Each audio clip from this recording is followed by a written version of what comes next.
Four books, four writers, one story, and right at the beginning, there is a question that should stop you. Why four? Why not just one clear, complete, perfectly structured account of Jesus' life? One version, one timeline, one final explanation. Why would God allow four different tellings of the same story to exist side by side? The answer is deeper than most people ever realize, because these are not four copies of the same story. They are four perspectives of the same person. Four portraits painted from different angles, for different audiences, answering different questions. And when you begin to place them next to each other, when you notice what each one highlights and what each one leaves out, something powerful happens. The image of Jesus becomes fuller, richer, more layered. You begin to see not just what he did, but who he truly is. Matthew writes to a Jewish audience and focuses on one central question: is Jesus the promised king? Mark writes for a Gentile audience and moves quickly, showing what Jesus did and why it matters.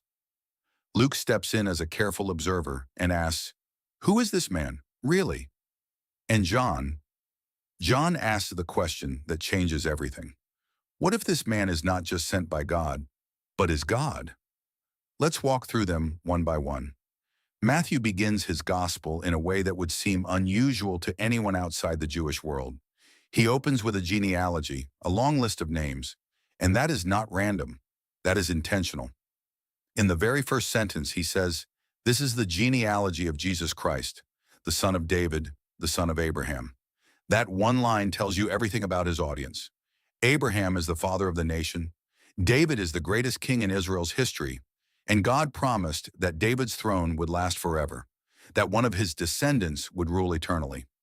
Matthew is making a bold statement from the very first line. This is him.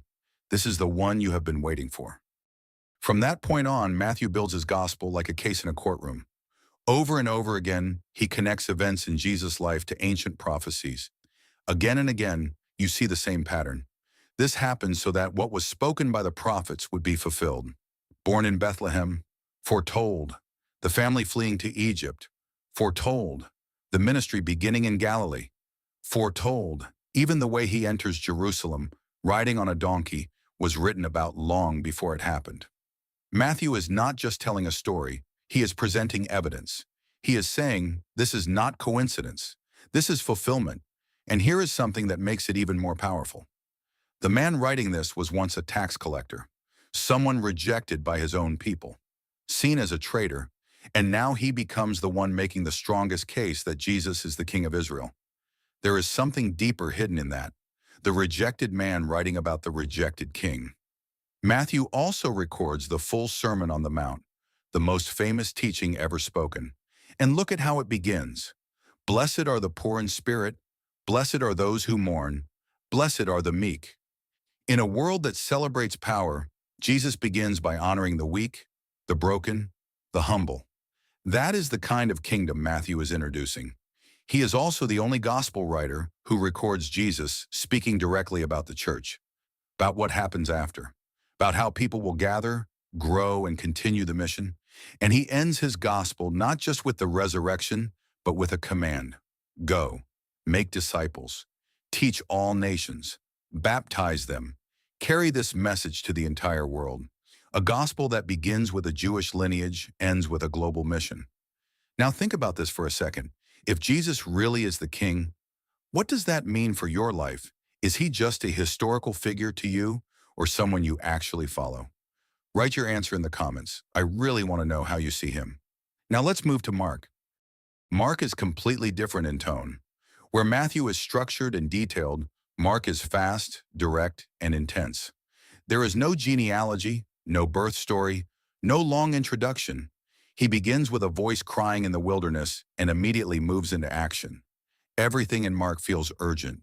One of his most repeated words is immediately. It appears again and again. Jesus is baptized, and immediately he moves forward. He calls disciples, and immediately they follow. He heals, teaches, travels, constantly moving, constantly acting. Because Mark is writing for people who don't care about long histories. His audience wants to see action. They want to know what Jesus actually did. And what he shows them is surprising. Not a distant king, not a ruler sitting on a throne, but a servant, a man who came not to be served, but to serve, a leader who lowers himself, a savior who gives his life for others. That is the core of Mark's message.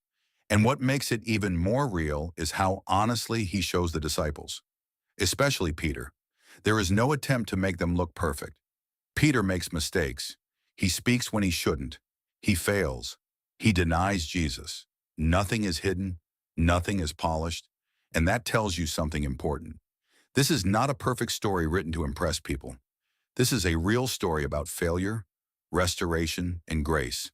A man saying, I fell, and he still lifted me up. Mark is also the shortest gospel, but it is incredibly focused. A huge part of it is dedicated to the final days of Jesus' life. Everything is moving toward one moment. The cross is not just the ending. It is the goal from the very beginning. Every miracle, every step, every word is leading there. Let me ask you something. Do you see Jesus more in what he said or in what he did? Because Mark wants you to see him in action. Write your thoughts in the comments. Now we move to Luke. And Luke feels different from the very first lines. He writes like a historian. He explains that he investigated everything carefully, that he spoke with eyewitnesses, that he organized the story in a clear and structured way. He is writing to a specific person, but also to a much wider audience. Luke is not writing from inside the Jewish world. He is a Greek, a doctor, a companion of Paul, the only non-Jewish author in the New Testament, and his gospel reflects that. Luke shows a Jesus for everyone. He is the only one who tells about the shepherds at Jesus' birth. Not kings, not wise men, shepherds, people at the very bottom of society. He is the only one who tells the story of the Good Samaritan, where the hero is someone the Jewish audience would normally reject. He is the only one who tells the story of the prodigal son, where a father runs to embrace his broken child before he can even finish apologizing. That image is powerful. In that culture, a respected man did not run. But this father does. He runs toward his son. That is not just a story. That is a picture of God. Luke also gives attention to people others ignored. Women, the poor, outsiders. He shows that no one is invisible to God. No one is too far gone. And Luke doesn't stop with Jesus' life. He continues the story in the book of Acts, showing what happens after, showing how the message spreads, how ordinary people carry something extraordinary to the ends of the earth. Luke is not just telling a story, he is showing a movement. And finally we come to John, and John is completely different from all the others. He doesn't start with a birth, he doesn't start with history, he starts before time itself. In the beginning was the Word, and the Word was with God, and the Word was God. He takes you beyond history, beyond creation, and makes a claim so powerful that it forces a decision. This man is God. John focuses less on quantity and more on meaning.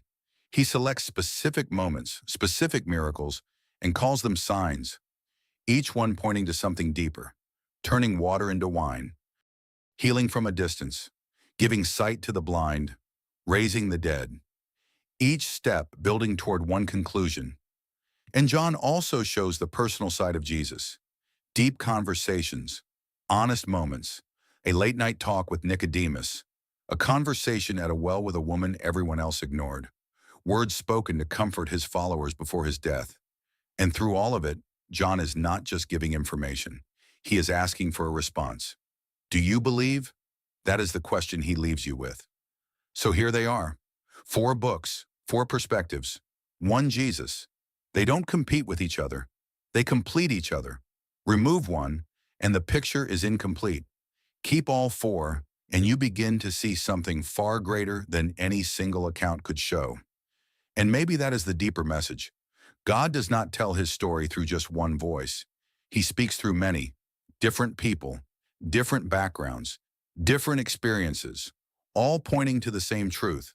And now the question comes back to you. Which of these speaks to you the most? Matthew, Mark, Luke, or John?